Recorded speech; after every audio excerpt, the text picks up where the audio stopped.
Ça vous est déjà arrivé de discuter avec quelqu'un qui visiblement connaissait l'aquariophilie et quand vous lui posez des questions, les réponses c'est ah tu sais là j'ai pas le temps et en plus franchement c'est compliqué.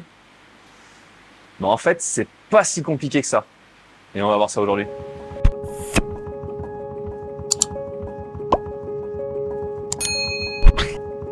Souvent, la première difficulté auquel les gens sont confrontés, c'est le choix de l'aquarium. Pourquoi tel ou tel aquarium, tel ou tel équipement? Donc déjà, le mieux à faire, et ça, c'est en discutant avec des gens que vous allez connaître, qui vont pouvoir vous montrer, vous expliquer quelle ou quelle espèce existe, afin que vous puissiez choisir une ou plusieurs espèces, afin de déterminer ses besoins. Et une fois que les besoins ont été déterminés, vous allez pouvoir choisir le bac, l'aquarium, en conséquence.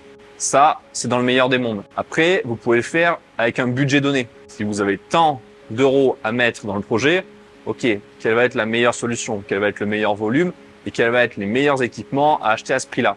Ça, pareil, c'est beaucoup plus facile de le faire avec quelqu'un qui s'y connaît, qui pourra vous donner déjà un ordre au niveau des prix, vous dire ça va coûter tel prix, ça c'est cher, ça c'est pas cher, ou ça c'est pas utile dans l'immédiat, ne l'achète pas tout de suite.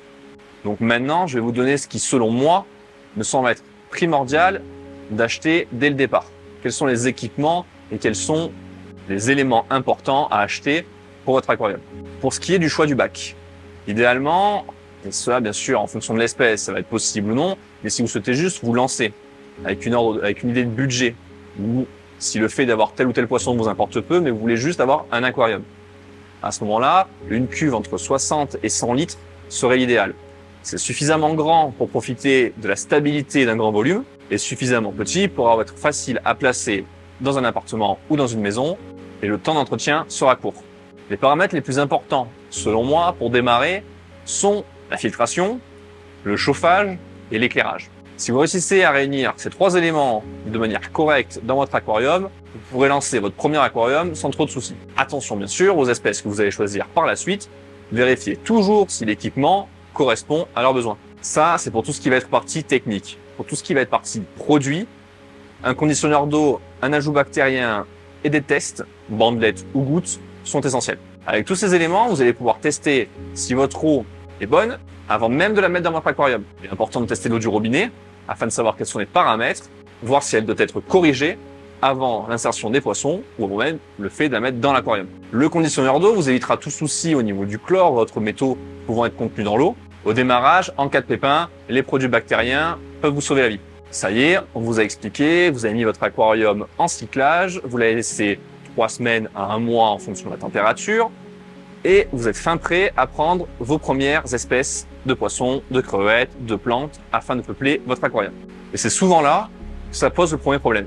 Le fameux « c'est compliqué mais pour les animaux ».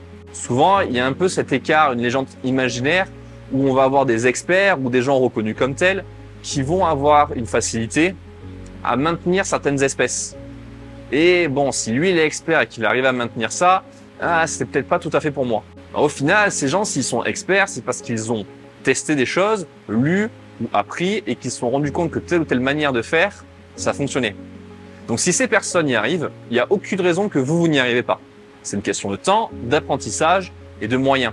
Ces fameux moyens alors, se donner les moyens d'y arriver, c'est encore une fois prendre son temps et réussir aussi à avoir le temps des autres. Parce que si c'est les autres qui vous apportent les informations, il faut que ces personnes soient capables de vous le donner. Aujourd'hui, on est à l'ère d'Internet. La plupart des personnes utilisent ce moyen pour faire des recherches, même pour l'aquario. Il y en a encore qui disent des livres, et franchement, chapeau. Et malgré ça, on aura toujours besoin d'un référent. Une personne à qui on peut se référer pour demander si telle ou telle info qu'on a collectée sont vraies, si ça lui paraît cohérent, si elle ferait pareil ou différemment. Et oui, Internet c'est magnifique, mais tout le monde peut y écrire.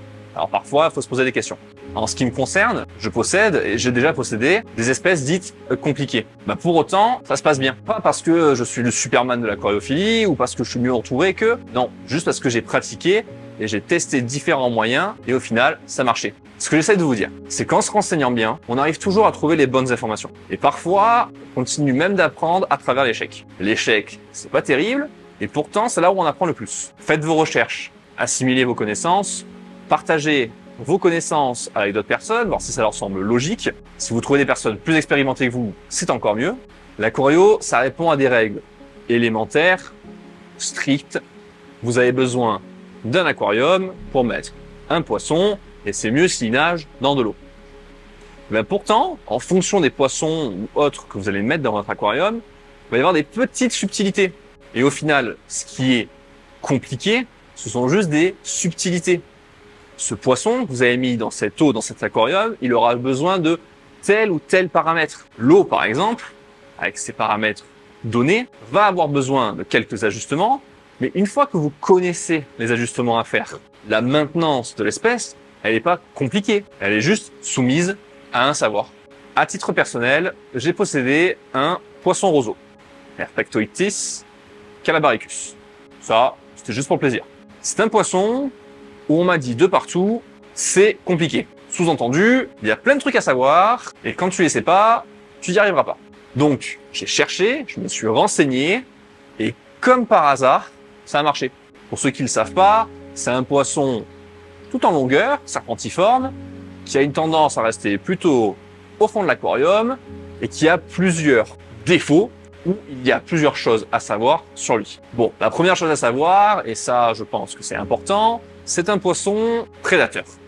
Donc il va manger les plus petits poissons que lui, et surtout les poissons qui vont rentrer dans sa bouche. Ça c'est quand même une règle assez générale de l'aquario, si ça rentre dans ma bouche, je le mange. Je vous dis comme ça, c'est gratuit. Et deuxième problème, c'est un poisson qui saute de l'aquarium. Personnellement, j'ai fait une solution que je vous recommanderais pas. Le plus simple, ce serait de mettre un capot complet, ça évite les sauts en dehors de l'aquarium. Moi, j'ai profité des barres de renfort qui étaient latérales sur mes aquariums, sur le devant et l'arrière, pour faire en sorte que quand il montait à la surface, il venait buter contre ces vitres de renfort, qui sont donc perpendiculaires aux vitres de l'aquarium, et il redescendait à ce moment-là au fond de l'aquarium, comme si de rien n'était. C'est un poisson qui monte en surface pour venir prendre une respiration. Tous ces éléments-là font que c'est dit comme compliqué. Oui, ça devient grand, il faudra un grand volume, mais si vous lui proposez les bons paramètres, le bon aquarium, il n'y a aucun souci. C'est un poisson super sympa, très atypique, et pour autant, si je m'étais arrêté juste à « c'est compliqué, je le prends pas », eh ben j'aurais raté pas mal de choses. Bon, finalement, toutes ces choses qui sont compliquées, on pourrait en parler pendant des mois et des années. Ça répondrait pas forcément à vos besoins et à vos envies sur le moment. Donc, ce que je vous propose, pour faire plus simple, vous me mettez en commentaire ce qui vous semble compliqué dans l'aquario. Et je vais même faire mieux. Je vais prendre tous les commentaires, je vais les lire bien sûr, et je vais essayer de trouver à l'intérieur quels sont ou les problèmes qui reviennent le plus régulièrement. Et sur ce problème ou ces problèmes, on va en faire une vidéo pour vraiment répondre à vos besoins.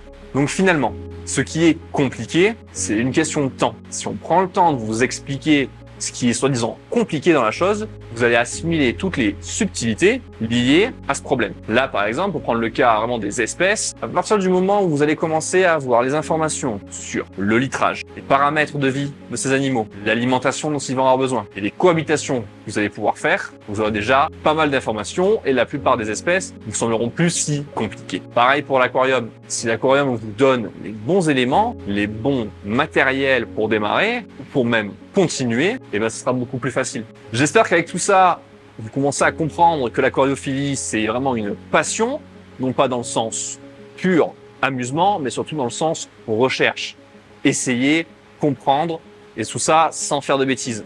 Si on sait déjà que ça marche pas, on va pas réessayer. Pareil, un échec n'est pas forcément une mauvaise voie. Juste, chaque individu est différent et chaque individu répond de manière personnelle à une situation donnée. Finalement, on y revient toujours, l'aquario, c'est comme dans la vie, vous allez essuyer des échecs, vous allez avoir des victoires, le tout, c'est de maximiser vos victoires.